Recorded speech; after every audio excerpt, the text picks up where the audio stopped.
Welcome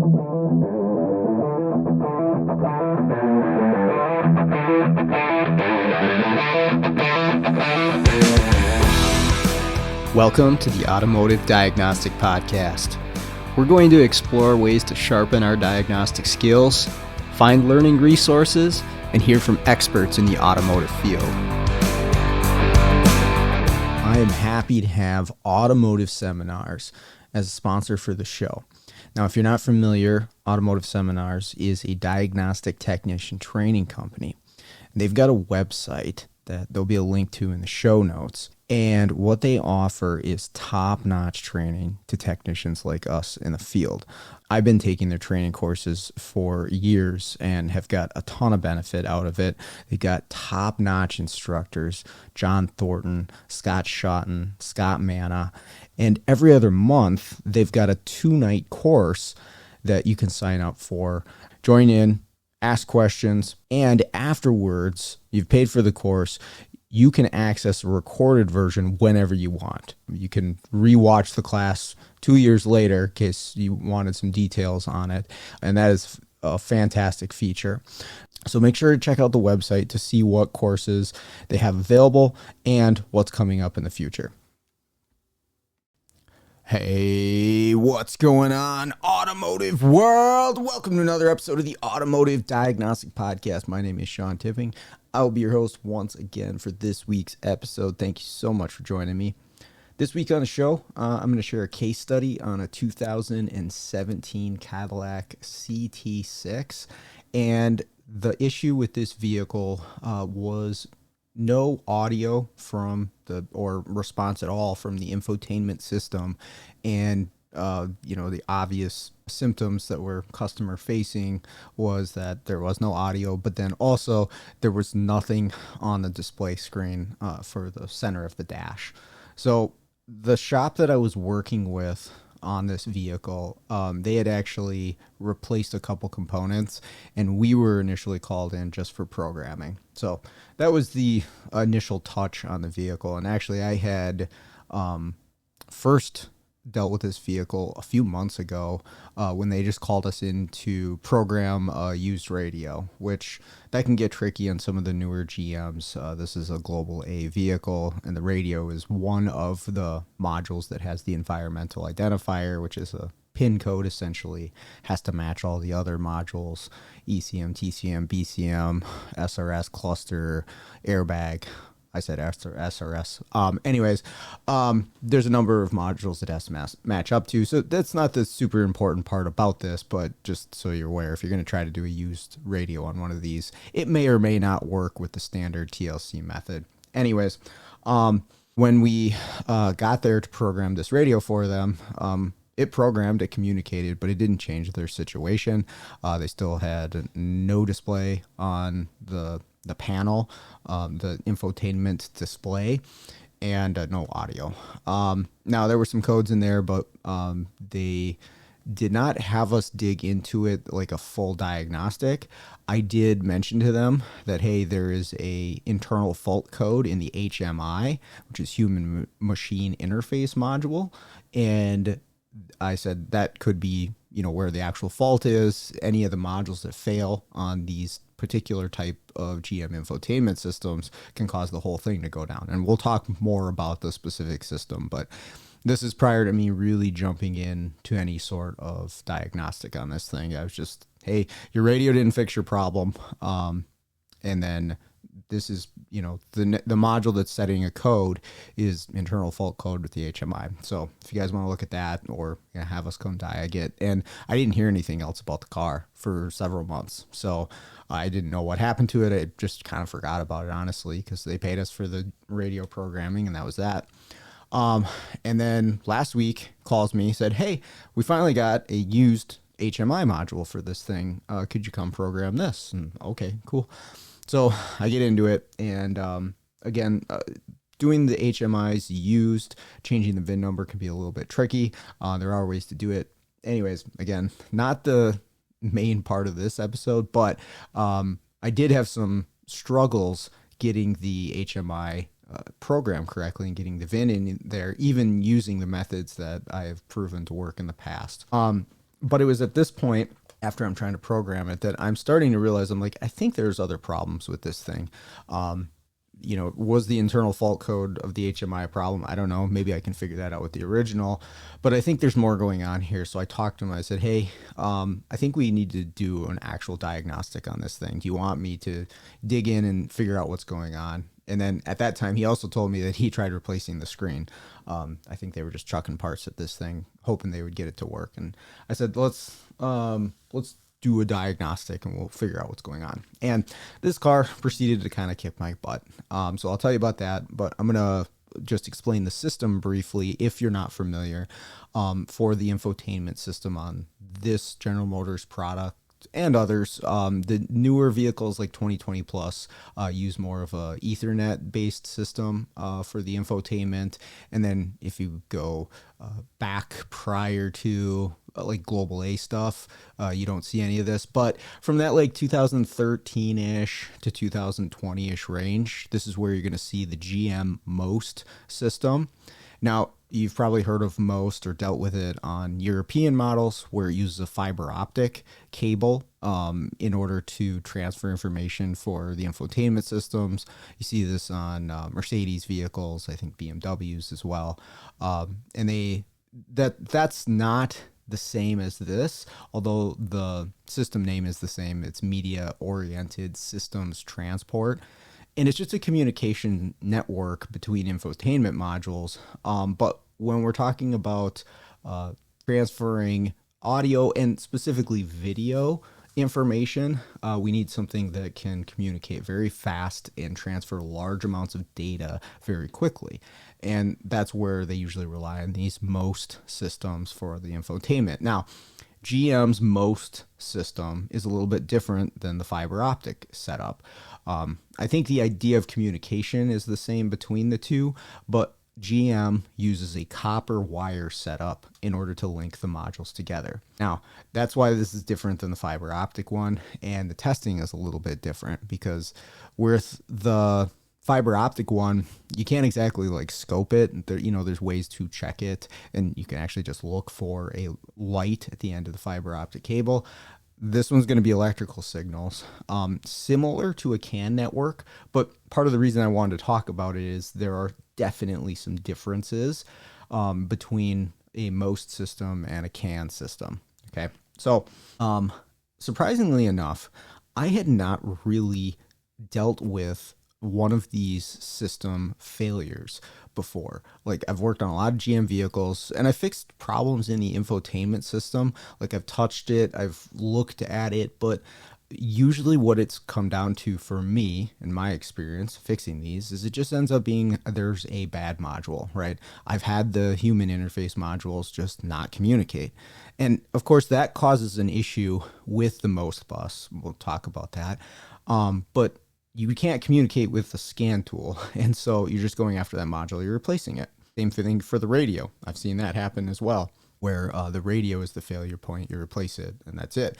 And I've never really dove into doing circuit diagnostics involved with this copper wire MOST system in GMs. Now, I did take a class from John Thornton back in 2019. And the reason I know that is I actually have the training manual and I dug that out of the boxes that I had and I found it and I went through it.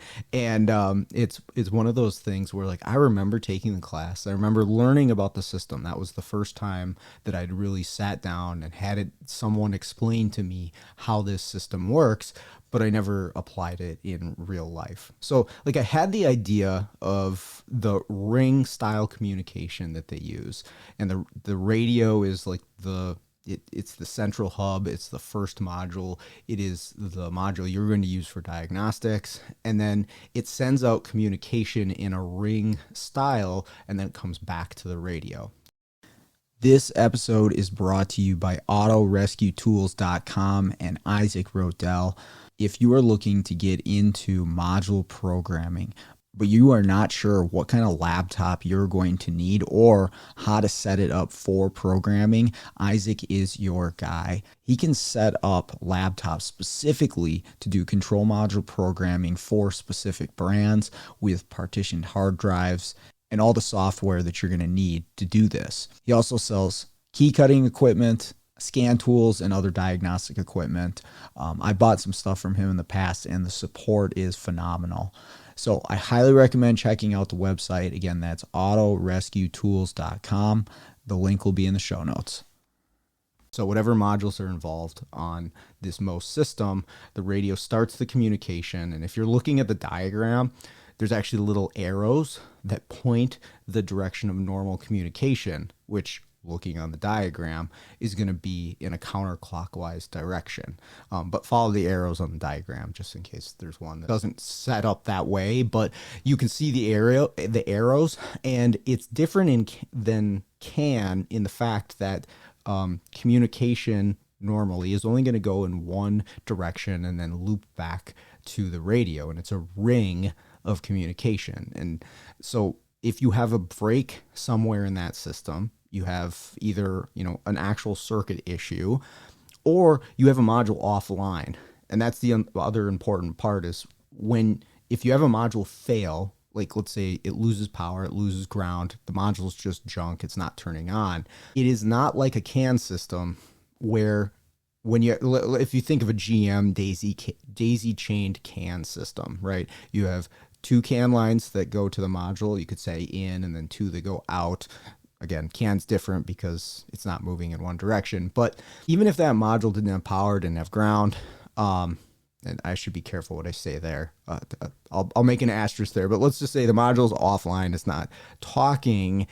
That module is still part of the physical layer of the network. And whatever is on the other side of that network could be talked to by the rest of the network, because those CAN lines go in and they just pass through the module, and then the CAN transceiver is connected internally. But if you took the ohm meter and went across the 2 terminals, you would see continuity, on CAN high to CAN high, CAN low to CAN low. Okay.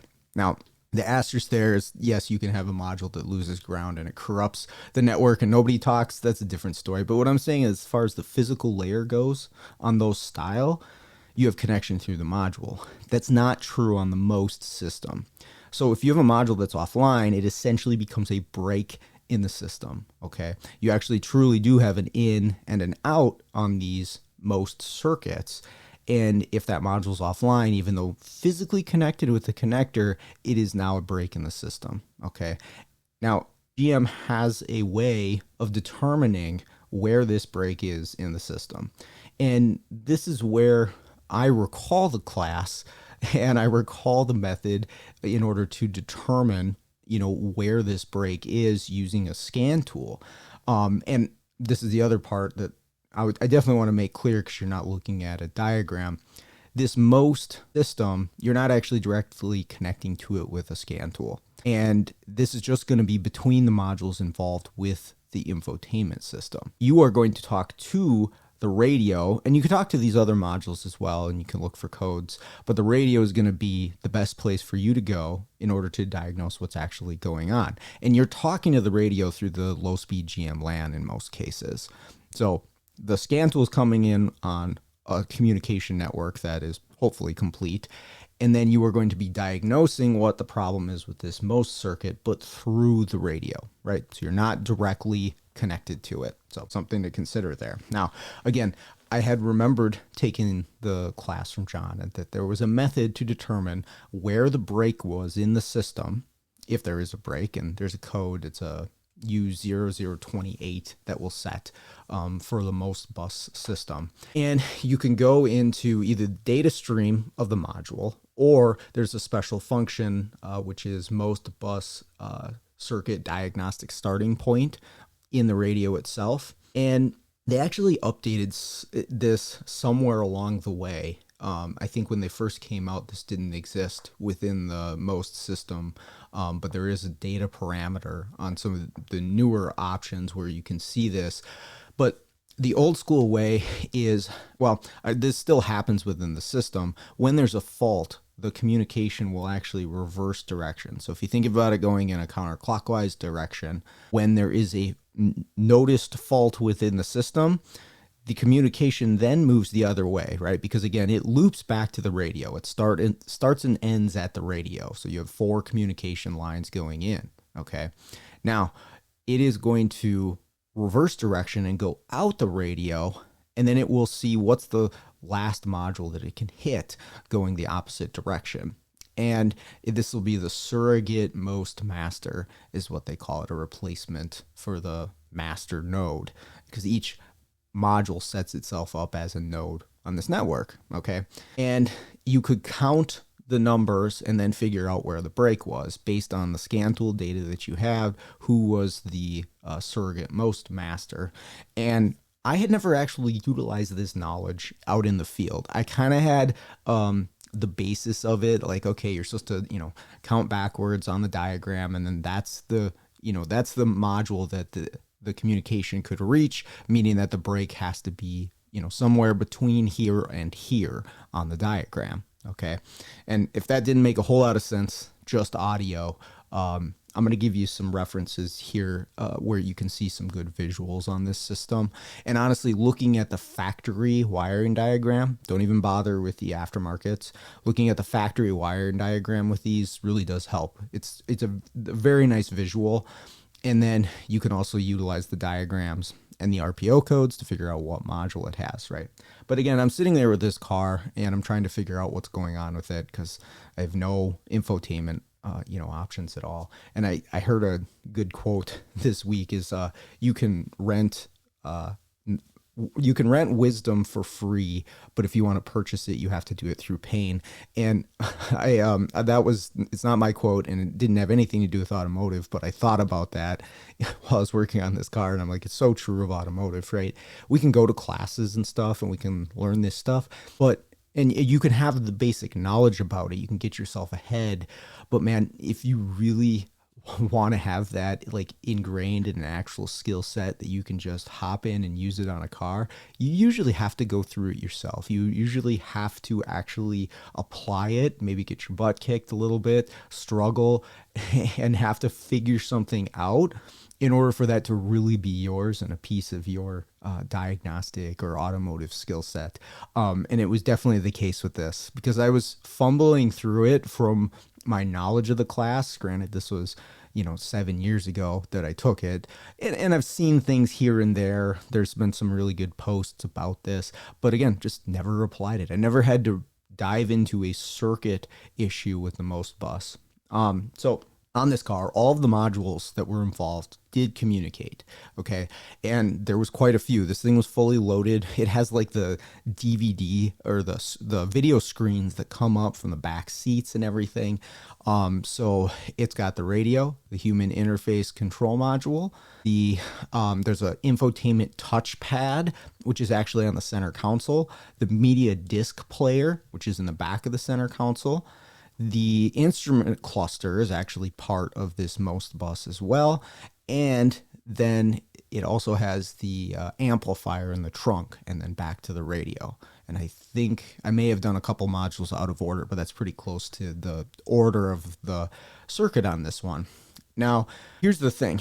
If you start replacing components on one of these MOST systems with a broken network, with a problem, it is going to make that diagnosis of what you're doing more difficult. Now, I mentioned you can go in and you can use this MOST bus diagnostic starting point. Now, they've added a data PID. I don't know exactly when it happened, but I know, initially you had to do that count backwards thing to figure out the point in the network where it's broke. Now there's a data PID that just tells you, okay? And so the nodes are numbered. You can see that on the data stream, 1, 2, 3, 4, 5, 6, right?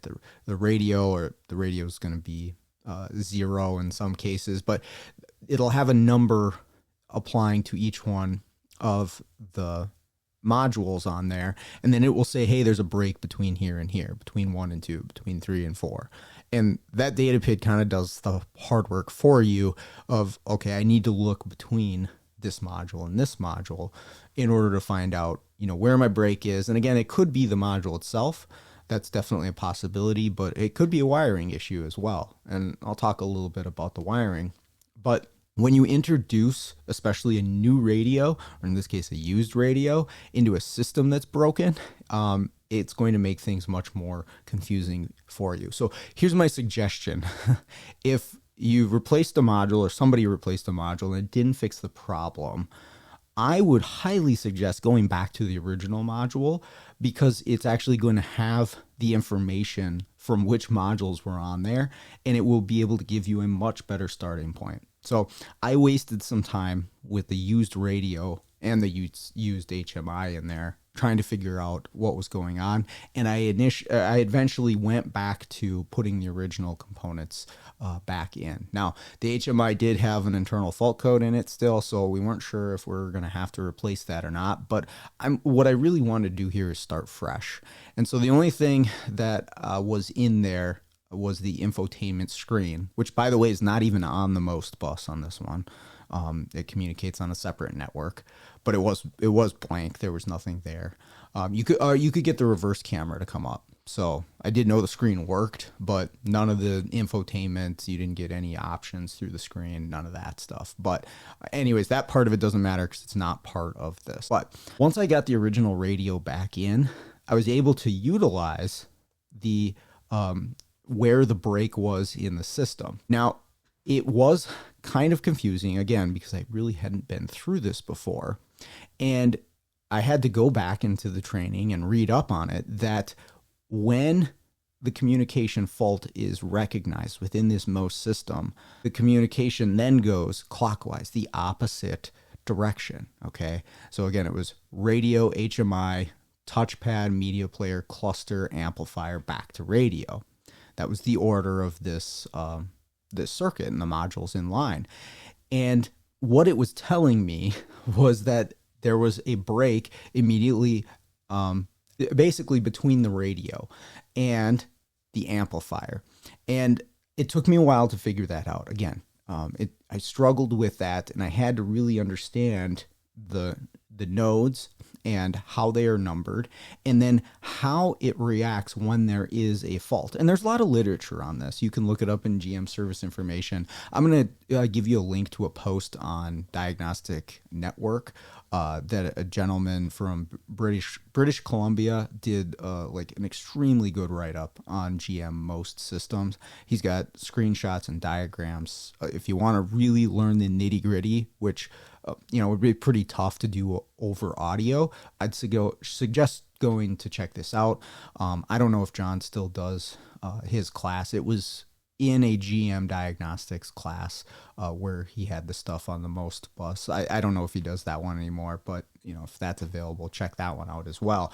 Anyways, I had to take some time and read, and I wasted time on the system before I actually went to read up on, like, okay, this is how this works. And once I understood how it works, and then I used the data PIDs and the scan tool and the radio, and it basically just tells me, hey, the break's right here. You look at the diagram and say, okay, it was on basically the backside, the last section of the network between the amplifier and the radio, where normal communication direction going counterclockwise, it's coming back to the radio, and the break was there. And could that be the amplifier itself? Definitely, possibly. It's in the trunk. It's in an area where it could definitely get wet, but that's where I need to go, basically, is get to the amplifier. Okay. And there is a toolkit, and you'll see this again in the literature, where GM has some jump connectors that will bypass a module, essentially. Again, because once that module is offline, it essentially is going to open the network, or if it's a problem, you would want to bypass it, and the rest of the system can turn on and operate without a particular component. Now, without the amplifier, are you going to have sound at all? Probably not, but could I get my screen back potentially? Yeah, maybe, if the amplifier is the problem, but could be a circuit issue as well. Now, when I got to the amplifier and I disconnected it, I saw what I was pretty sure was going to be my problem, is someone had been in there before to do some wiring repair, and they did a pretty poor job of putting a series of butt connectors in, just like the heat shrink butt connectors, and it was actually on both of the MOST bus communication wires. Now, the connector had like some remnants of green stuff in there, but it also looked like it'd been cleaned up. But now what I have to determine is the break in the these butt connectors and circuits? Is it the connector itself? Is it the amplifier? Like, I feel like this is definitely the area that I have to assess. And I did some circuit checks here to try to figure out what's going on. And I want to touch on a few things here in case anybody's hopping in trying to do the circuit side of things on these MOST bus networks. And this was a big learning point for me as well. I wasted some time here. Could have done this easier, or I could have made this more simple and figured it out. And honestly, what I should have done as soon as I saw those butt connectors and like, hey, this is not a quality repair, is just done the quality repair myself and then see, does that take care of my problem?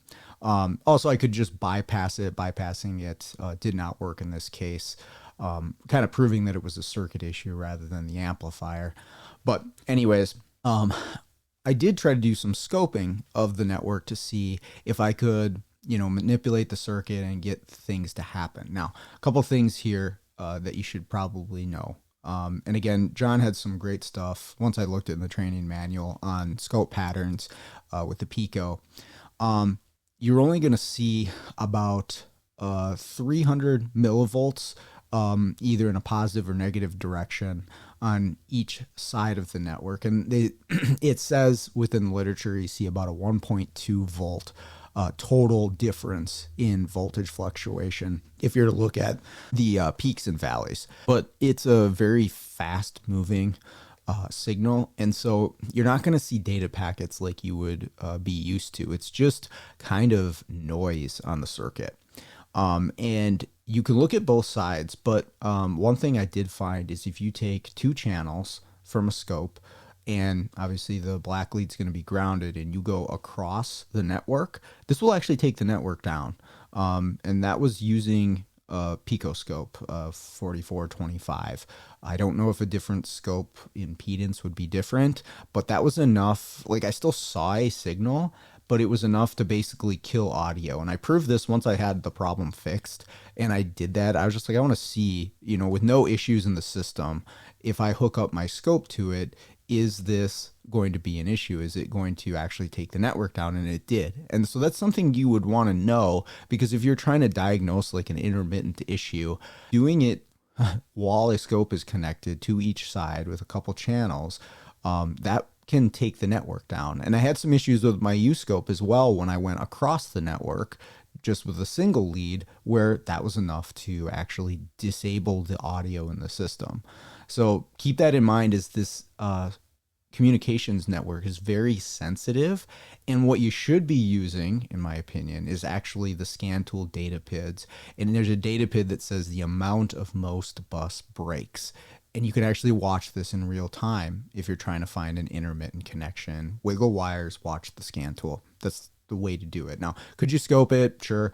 You'll get a signal. Just be aware that you can disable the actual system. Now, I was able to check one side at a time with my scope. It didn't seem to be an issue. It was still able to produce audio through it. Here's the other thing. And again, I struggled on this one a little bit. I went in circles before I actually sat down and came up with a plan and read the stuff that I needed to read to get through this. But I was actually doing some ohm checks on this circuit. And one thing I was looking for was,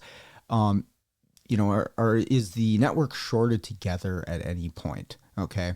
And the thing about these MOST bus networks, that this is, again, is very different than what you would find in a CAN bus network, is that if you are to take your ohm meter and to go across the two sides and measure the resistance, I'll tell you, it's not a useful measurement. Don't bother doing it, because you will measure continuity. You will measure no resistance between these two sides when they're connected to other modules. And that is inside of each module. They're basically, if you go ohm check, they're shorted together according to the ohm meter. Now, I don't think they actually are, because if you short them together, that will disable the audio as well.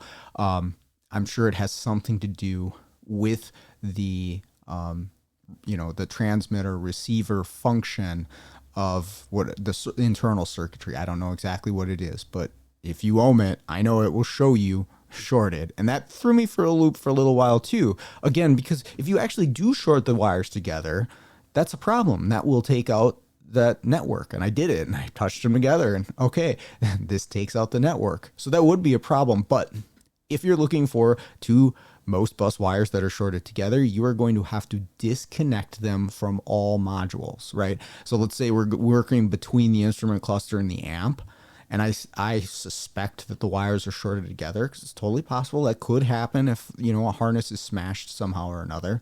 I would have to disconnect the instrument cluster and disconnect the amplifier and then test for a short together. If any of the modules are still connected and you do an ohm check, you will see shorted together, but that's how those are set up, and that is normal. Okay, now that was part of my checks I was doing on this one as I was trying to work through it. That one definitely caused me some waste some time, but now I know that about these modules that are involved on this MOST network, and it is going in the notes for diagnostics on these. And I wanted to tell you guys too, in case you're doing circuit checks, because I'm just using a fluke volt, ohm meter in order to do my checks there. You could see shorted together, but that's not actually a problem. But again, going back to the simplest way to do this is use your scan tool, look for the number of MOST ring breaks, and you can actually figure out the location too. This one showed, is between the amplifier and the radio using the number of the nodes. And it was in one of these butt connectors that was at the amplifier connector, and I was able to wiggle it, watch the scan tool. Okay, it's right here, and I just need to, cut out the bad section of the wiring, do a proper repair, and then this system is all good to go. Even with the original human interface module, still had a code in it, but it was functional. So we still actually have this in our shop right now. So we'll see which one they want us to put in. But right now, the audio works. Everything functions the way it's supposed to. It's just some reassembly that we got to do before you get it out the door.